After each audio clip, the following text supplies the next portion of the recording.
All right, so optimizing for time zones, right? So in this particular context, um, I do want to talk about a few things, right? So first off, it is critical to optimize for time zones, whereby you are trying to keep a team in in this sort of overlap of plus or minus 6 hours, right?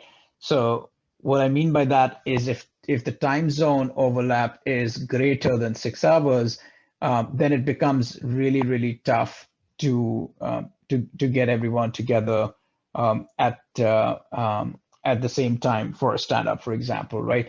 There are obviously ways to work around that. Virtual stand-ups, for example, is one way to do that, but it becomes really tough. So let's actually here take a quick detour to the site that Hussam built around. So let's take an example of San Francisco, where I'm at, and New York,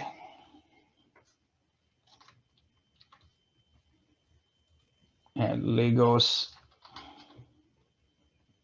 Right. So you add these three time zones that are at least 3 hours. So I'm this clock, and Hussam, I would love for you to just chime in as I'm showing this. But Sure. this clock, from what I understand, is showing my local time, right? It's showing the San Francisco time at this point Exactly. because I'm in San Francisco. Yeah, and what it's showing is it's showing a 2 hour overlap between these locations that ideal for a time. Now, of course, I put working hours over here as 8 to 7 in the evening. If I increase this working hours to, let's say, 9 o'clock at night, right? Then the time zone overlap increases to about 5 hours, right? So from 9 to 1 p.m. in the afternoon, San Francisco time, are good times to do meetings where you have overlap between US, San Francisco, in US, particularly San Francisco and New York, as well as Lagos, right? But now on top of this, if I were to add Bangalore, for example, right? Then there's literally like this time is pretty much the only time we can meet, right? And that's assuming that people work till 9 o'clock, which is not very realistic, right? In particularly India, the typical work time tends to be something like this. It ends up being 11 a.m. to 8 p.m., and if it's 11 a.m. to 8 p.m., there is no overlap at all, right? So it becomes tough when you start adding cities that are further off or time zones that are further off. If I add to this, for example, um, Melbourne, right, where, for example, we have developers as well, like there, even if I extend this out to 9 a.m. to, well, I actually might have some overlap here, but yeah, again, A hard no one. overlap, right? So very hard to find some mixes for. But yeah, I mean, Hassan, what's your take in terms of this? Because I'd love to get your perspective on A, why you built this, but also, how you recommend people use something like this, Yeah, got it. Thank you very much. So the reason why I built it is pretty much the use case that you have here. I used to work between 4 different time zones, between San Francisco, New York, in Turkey as well, and Berlin. And it was like a big problem for me all the time just to find the best time to have a meeting, like today, for example. And the reason why behind it as well, like it's hard to find a good time because there are a lot of variables there. Because nowadays, for example, you could probably use a calendar to find the best time, just finding the right block. But if you work with people, you don't have access to their calendars, which is usually the case when you work with different consultants, with your different companies and customers.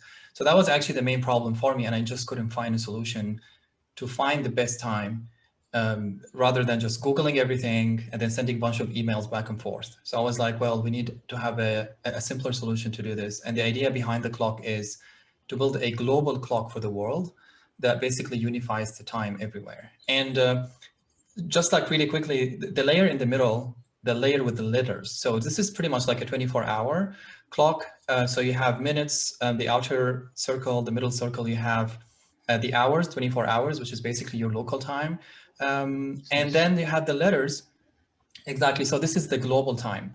And this layer basically is a layer that rotates with you according to your location on Earth. So this is pretty much a dynamic clock. So for example, when you picked the three cities, San Francisco, New York, and Lagos, you had between Q and T, for example, as time. So for you, it's 9 a.m. to probably 12 p.m., right? But in Lagos, it's going to be something different. And the way to communicate time in this case is basically using the letters. So you say, well, I'm going to be available between Q and T, for example, or R and U in this example here. And then everybody in the world would basically understand what R for them is and what U for them is. And basically the So it communication for this is going to dynamically be easier. So changes based on exactly. where So you you don't are. really need to send, exactly. You don't really need to send like a bunch of emails back and forth around like, okay, so it's 9 a.m. my time, but what is it like your time? So you don't really need to do this. And that's the idea behind it. My recommendation, the way I see it being used a lot, is meeting time, like the one that you've been just showing here. So the idea is like, we have different locations. What is the best time to have a meeting? And in your case here, like you have these three locations, and it's really easy to see that it's between R and U is the best time. And the second one is the working availability, which is the second feature, if you click on it on top. So the working availability is really cool, because what I started seeing a lot is that, especially when working remotely, especially in the last year, a lot of people would say, when are you available? Because what brings to us also with remote, from my experience, is that you have a lot of flexibility when it comes to time when you work. Some people work late hours, some people work early hours. So how do you communicate availability with others? So you can simply actually choose your availability here, and you say, today I'm available from Q to X, for example, or P to,